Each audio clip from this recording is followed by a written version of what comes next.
Yeah. I mean, what do you say, and how quickly do you just have to? Obviously, in the game, you have to turn the page very quickly, but overall, just okay, here we go.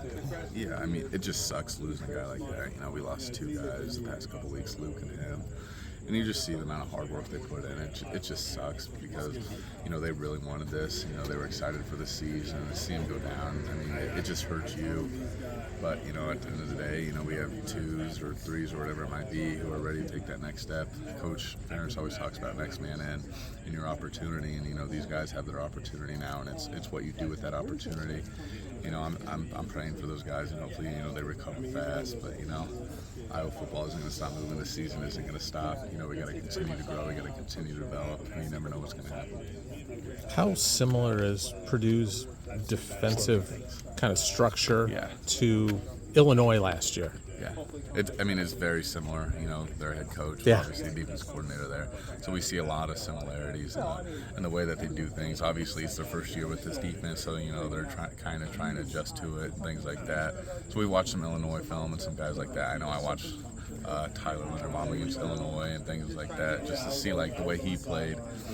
But it's very similar. Does it help that you played against Illinois last year? Yeah. So you kind of you get a feel for what they're going to do. Yeah, they threw a lot of things at us. I felt like, but, we have that season under our belt now. So I mean, it was just kind of interesting to see that front because I had never seen something like that before. But I kind of understand it now. I think everybody else kind of understands what they're doing. So it's just about going out there and executing that. I asked LaShawn, he was here earlier, about what you guys can do to improve the running game, kind of a broad question. But he started with himself. He said, well, I can hang on to the ball, I can make more guys miss. How important is that? It seems like he was being accountable. How important is that right now to get through stuff like this? Yeah, I mean, accountability is the biggest thing. I'm not going to say anything's his fault because, it starts up front and, it's our job to block for him and open up holes for him and make things easier for him. LaShawn does a great job, especially in practice, just leading. He's not a selfish guy. He's not going to point fingers or anything like that. And you obviously saw that with the interview he gave. But, we're going to do our best to protect those guys, whether it be him, Jazz, KJ, whoever's in that running back. We're going to do our best to open up holes for them, and they understand that. We're not going to give up on them, and I don't think they're going to give up on us. No, and he said at this level, of course we need blocking, but he goes, at this level, we got to make guys miss, too. Yeah. We got to make it easier on them. When you hear a running back say that, that's got to be encouraging, isn't it? Absolutely. I think he's confident in his ability to go out there and, make guys miss. And he's a very shifty dude, and he makes a lot of guys miss in practice. So I think, one of these games is going to click for him, and he's going to start doing that exact thing. I know you've been out. Go ahead. I was just saying, I know you've been out here for a little bit, so I'm stepping in a little bit late here. Probably going to repeat some questions here. Yeah. But what's your communication been like with Cade over the last few days? What are some things you've told him or talked to him about? Yeah, I mean, anytime you have a guy go down, it's hard on him. You feel bad for him, especially with the amount of hard work he put in.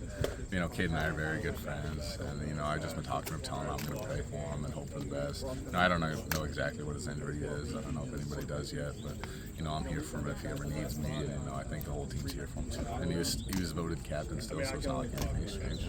The center-quarterback relationship, obviously a special one, but you've had a lot of time with two guys. I mean, both Cade and Deacon you spent a lot of time on the field with, so I imagine that there's a lot of confidence behind Deacon with the amount of time that he's put in with you guys so far. Yeah, I mean, there really wasn't much of a change, when Deacon went under center, just because I had a lot of reps with him, this past spring. I'm very confident that when he's under center that he's going to get the job done, and he got the job done this past Saturday. He did a great job, especially with his first Big Ten game. His first real game, taking reps. We were super proud of him, and he's going to continue to get better each and every week. I've heard the element of leadership from Deacon and from other guys. How is Deacon a leader? He just leads in the way that he practices. He's a vocal guy too. He's very encouraging. First thing he said in the huddle is, let's do this. And it just starts with confidence in himself, and I think he has that confidence in himself. If you don't have confidence in yourself, I don't know if you're going to be able to lead, but he definitely has that. He demonstrated that on Saturday. Luke and Cade were captains on this team. And they're both on the same side of the ball, obviously. Yeah.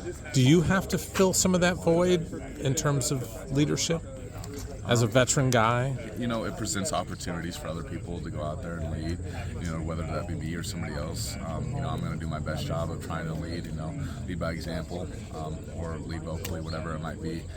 Each day I'm going to come to practice and, give my best, and hopefully, other people see that and want to follow that and do the same thing. What are your